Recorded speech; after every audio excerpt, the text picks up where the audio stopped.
ফলাফলের পর থেকেই হুমকি, চন্দ্রনাথ রথকে লাগাতার হুমকির দাবি পরিবারের। 3 ফোন নম্বর থেকে হুমকির অভিযোগ পরিবারের তরফ থেকে অভিযোগ করা হচ্ছে ভোটের পরে, ভোটের ফলাফলের পর থেকেই হুমকি দেওয়া হতো, পুলিশকেও হুমকির কথা জানানোর দাবি পরিবারের। সুজিত প্রতিনিধি আমাদের সঙ্গে রয়েছেন, সরাসরি সুজিতের থেকে জানবো। সুজিত, আমরা দেখেছি যে তদন্ত ইতিমধ্যে শুরু হয়েছে, আত্মসহায়ক শুভেন্দু অধিকারীর আত্মসহায়ক চন্দ্রনাথ রথের হত্যাকাণ্ডে অভিযুক্তরা তারা এখনো অধরা। পরিবারের তরফ থেকে কি অভিযোগ করা হচ্ছে? ব্যক্তিগত আক্রোশ নাকি রাজনৈতিক প্রতিহিংসার কারণে এই খুন? রাজনৈতিক প্রতিহিংসার কারণটাই কিন্তু সামনে আসছে এবং সেই অভিযোগটা কিন্তু তার পরিবারের পক্ষ থেকে করা হচ্ছে এবং তারা জানাচ্ছেন যে পুলিশকে এ ব্যাপারে অভিযোগ জানিয়েছেন এবং গোটা বিষয়টি নিয়ে তারা যেটা সরব হয়েছে যে একেবারে হিংসা, ষড়যন্ত্র এবং রাজনৈতিক কারণ, সেখানেই থ্রেট ফোন অর্থাৎ হুমকি হুঁশিয়ারি দিয়ে ফোন করা হতো বলে পরিবার পরিজনের অভিযোগ। সেই অভিযোগ আজ যে ঘটনার পর সামনে আসছে তা নয়, কিন্তু একই সঙ্গে কিন্তু এর আগেই পুলিশ সুপার সহ পুলিশের কাছে অভিযোগ জানানো হয়েছিল বলেও কিন্তু তারা জানাচ্ছেন। এবং গোটা ঘটনা যা ঘটলো তা নিয়ে যেমন পাড়া প্রতিবেশী সকলের একই বক্তব্য, তেমন তার কিন্তু পরিবারের মানুষজন জানাচ্ছেন হুমকি ফোন নিয়মিত আসতো এবং হোয়াটসঅ্যাপ ফোনেও আসতো। সেই সব নাম্বারগুলিও তারা কিন্তু পুলিশের কাছে দিয়েছেন। তারা চাইছেন যে এই যে যারা হুমকি দিতেন তাদের খোঁজ করা দরকার, তাদের চিহ্নিত করা দরকার, তাদের গ্রেফতার করে শাস্তির ব্যবস্থাও করা দরকার। এই বিষয়টি গুরুত্ব দিয়ে দেখছে পুলিশ, সেরকম সূত্রের খবর।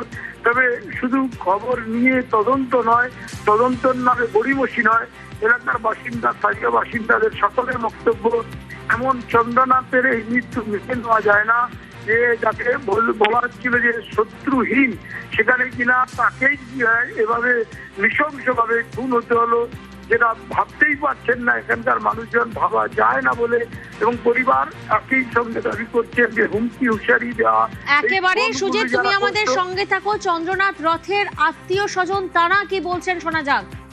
চন্দ্র গতকাল যখন আসে আমাদের সঙ্গে বসছিল, তা বলছে আমাকে তো এইভাবে হুমকি আসছে। 3টে নম্বর থেকে এসছে, একটা ফেসবুক, 2টো হোয়াটসঅ্যাপ, 3-4 দিন আগে।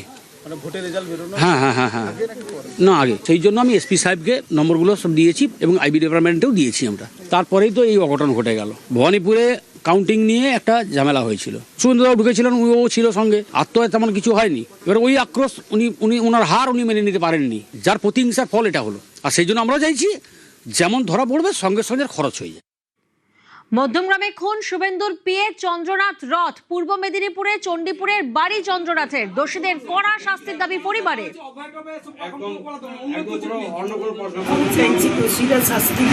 কি শাস্তি চাইছেন? আমি একজন মা, আমি চাইবো না তাদের ফাঁসি হোক, যাবজ্জীবন কারাদণ্ড চাইছি। আমার মনে হয় ও এই ভোটের লড়াইতে ভবানীপুর, নন্দীগ্রাম, চণ্ডীপুর বিভিন্ন জায়গার দায়িত্বে ছিল, যার জন্য আমার মনে হয় ওর প্রতি টার্গেট ছিল তৃণমূলের, যে ওইখানে শুভেন্দু বাবু মমতাকে হারিয়েছে, যার জন্য আমার মনে হয় এই প্রতিশ্রুতি ছিল। আমরা আজকে ক্ষমতায় আসার জন্য আমাদের সভাপতি, বিরোধী দলনেতা যখন বলছেন সুশৃঙ্খলভাবে থাকতে, তখন শাসক দলের যারা গরম গরম বক্তব্য দিয়েছিল যে 4 তারিখের পরে দিল্লির কোনো ভাব রক্ষা করতে পারবে না, সেটাই তারা দেখিয়ে দিল। নতুন সরকার যে গঠন করবে তার কাছে ওটা নেব যে আমার ছেলের এই মৃত্যুর জন্য শাস্তিটুকু হয়। তাকে যেভাবে কষ্ট দিয়ে এতটাইরা মারলো, তৃণমূলেরই সাজানো গল্প। ক্লোজ ফ্রেন্ড ছিল, এক ক্লাসে পড়েছি, কোনোদিন কারোর সাথে ঝগড়া আমি আজ পর্যন্ত আমার চোখে পড়েনি। এটা সম্পূর্ণ রাজনৈতিক শিকার হয়েছে। ওর লোকালিটি একটু বাড়ছিল, ওকে সবাই সম্মান করতে লাগছিল, ভালোবাসছিল, সেইটাই তৃণমূল পার্টির সহ্য হয়নি, যার ফলে এইরকম একটা অঘটন ঘটিয়েছে। আমরা চাইছি যে এইভাবে মেরেছে তার যেন কঠিন থেকে কঠিনতম শাস্তি হয় এবং যে এর সাথে প্রলোভনে যুক্ত আছে, যে চক্রান্ত করে মেরেছে, আমরা চাইছি সেই চক্রান্তকারীকে সামনাসামনি দেখতে।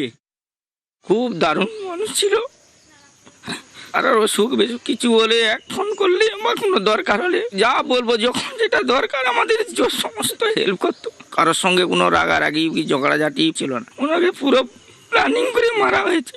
যারা করেছে পুরো শাস্তি চাই, কেউ যেন ছাড় না পায়।